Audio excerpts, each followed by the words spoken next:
ele estava embaixo de oração, ele estava embaixo da cobertura de Deus.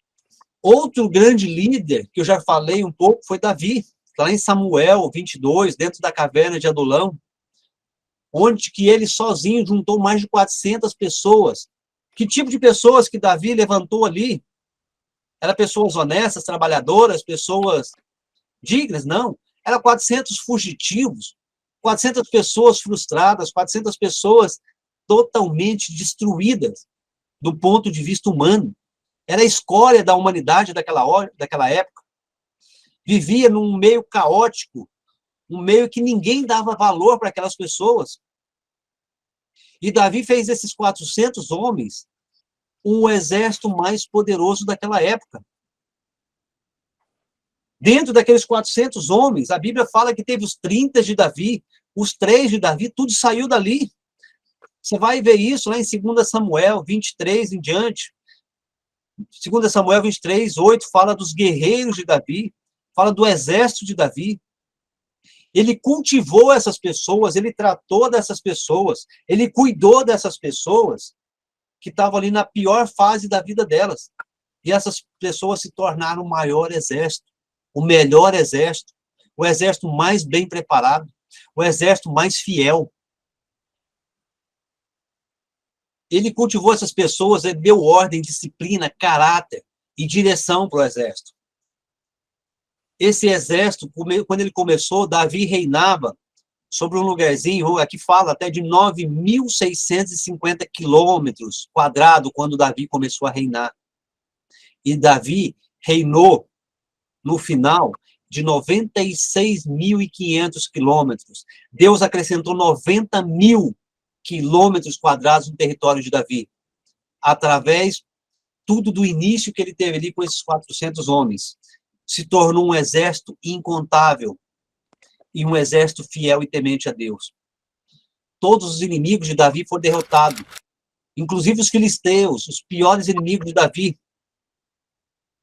As 12 tribos de Israel levantaram a bandeira debaixo da ordem de Davi. Começou ali dentro de uma caverna, que ele começou a construir o grande exército dele. Ele trouxe paz e prosperidade na nação de Israel através de uma boa liderança, através de uma pessoa temente a Deus, de uma pessoa que toda a liderança dele foi instruída por Deus. Todo o projeto dele veio de Deus. Tudo que tudo que Davi ia fazer, primeira coisa ele colocava nos pés do Senhor.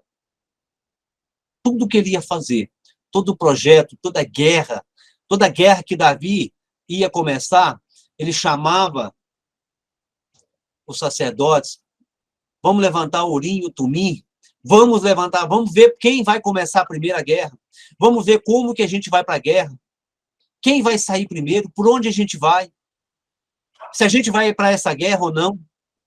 Então, Davi sempre consultava a Deus em todos os projetos dele. Davi tinha Deus à frente. Por isso que ele se tornou o maior rei que Israel conheceu. E com isso, de Davi veio Salomão, que se tornou o homem mais sábio, o homem mais experiente, o homem mais conhecido, o rei mais conhecido em sabedoria. Agora, a grande pergunta, por que Salomão pediu sabedoria para Deus quando ele apareceu o sonho? Porque Salomão, a Bíblia fala que Salomão se colocava como uma criança, ingênua, inocente. Ele se colocou assim. De onde veio a estratégia de Salomão pedir sabedoria para Deus? Ele veio dos ensinamentos de Davi. Davi estava sempre pedindo sabedoria. Deus me dá sabedoria para eu dirigir. Deus me dá sabedoria para eu sair para a guerra. Deus me dá sabedoria como que eu vou administrar o exército. Então, Salomão cresceu ao lado de Davi. E Salomão cresceu vendo Davi e ouvindo Davi pedindo sabedoria. E Davi, como um grande líder que era, ele foi seguido pelo seu filho Salomão. Salomão se inspirou em Davi quando Deus chegou para Salomão: Salomão, me pede o que você quer. A hora que Salomão ouviu a frase, me pede o que você quer, tenho certeza que na mente dele foi buscar em todos os ensinamentos de Davi. Ele deve ter pensado: pai, o que o senhor ia pedir nesse caso, na minha situação? E ele viu todo o proceder de Davi passando em segundos na mente dele. Sei sou eu que estou colocando, não está na Bíblia, isso não. Isso aí é um ponto de vista meu. Tá? Salomão, como diz, passou a vida que ele teve ao lado de Davi, analisando o que ele iria pedir para Deus. E ele entendeu que o que o pai iria pedir era sabedoria. E Salomão falou: Deus, sabedoria. É o que meu pai iria pedir se ele estivesse aqui. E no Novo Testamento a gente vai falar de um maior homem que teve ali, que foi Paulo. O Saulo de Tarso, que se tornou Paulo de Tarso. A história dele, a gente lê no livro de Atos, começa com a conversão. Ele teve ali no apedrejamento de Estevão, mais para frente fala que estava aos pés de Paulo as capas daqueles que apedrejaram Estevão. De um perseguidor da igreja, ele se tornou o maior evangelista que a igreja já conheceu. Ele se tornou o maior missionário que a igreja já conheceu. Ele se tornou o maior apóstolo que a igreja já conheceu. Mas ele não era qualquer um. Ele era um homem super capacitado. Ele era um homem que estava pronto aos olhos humanos. Ele fala que ele cresceu aos pés de Gamaliel. Ele era fariseu dos fariseus. Ele era o mais preparado dos fariseus. E ele fala o seguinte, que ele jogou tudo fora para viver o reino de Deus.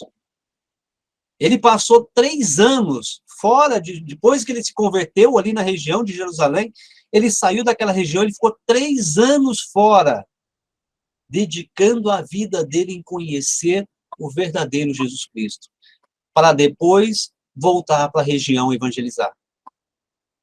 Então, Paulo foi o maior responsável pela disseminação do evangelho. Ele disseminou o evangelho nos 4 cantos daquela região. Ele fez as 4 viagens missionárias, evangelizando todos naquela época. Paulo acreditava no plano de Deus para a sua vida. E Paulo não ia de qualquer jeito. Paulo planejava cada viagem. Paulo planejava onde que ia. Tudo inspirado pelo Espírito Santo, tudo inspirado por Deus. Tem o conhecimento e a sabedoria para falar com pessoas simples. Ele falava de igual forma com as pessoas mais simples e com as mais intelectuais. Ele falava com a clareza tão grande, tanto com escravo quanto com reis e governadores. Ele transmitia espiritualidade santa, tanto para um quanto para outro. Ele foi um homem muito próximo de Deus. Mas ele se tornou tão próximo de Deus assim porque ele era capacitado, ou porque ele aceitou uma nova capacitação de Deus? Ele se entregou para Deus, para uma liderança verdadeira de Deus. Ele foi um instrumento de cura, de milagres. A Bíblia relata que Paulo ressuscitou mortos, curou enfermos. E ele se tornou o apóstolo que liderou líderes. Ele foi um pastor de pastores, ele foi líder de pastores. E tudo isso com cartas, meu irmão. Não é igual hoje que a gente manda uma mensagem via WhatsApp, pega o telefone e faz uma ligação. Não, ele liderava toda a igreja que ele abria. Ele chegava numa cidade, abria uma igreja, estabilizava aquela igreja e ia embora, deixava um líder ali. Ele capacitava aquele líder ao máximo que ele podia. Opa, deixa eu capacitar esse líder ao máximo, porque ele vai me substituir nessa igreja.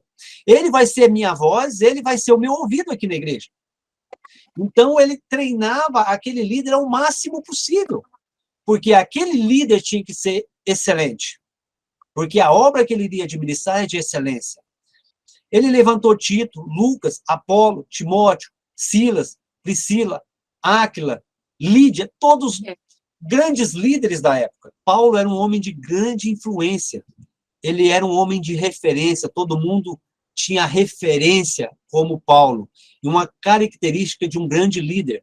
Para você ver a tamanha moral que Paulo tinha diante dos apóstolos. Não estou falando dos outras pessoas, dos apóstolos. Que Paulo tem um relato, eu não lembro que livro que está, que Paulo estava sentado ali no meio de uma turma, a hora que um discípulo de Paulo, não foi nem Paulo, foi um discípulo de Paulo, entrou naquele lugar, Pedro se levantou e afastou daquele grupo.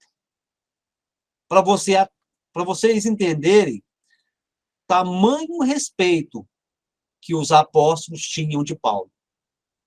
Que até Pedro, que era o mais, como diz, petulante ali da turma, a hora que ele viu um discípulo de Pedro, de Paulo, entrando naquele lugar, Pedro recuou.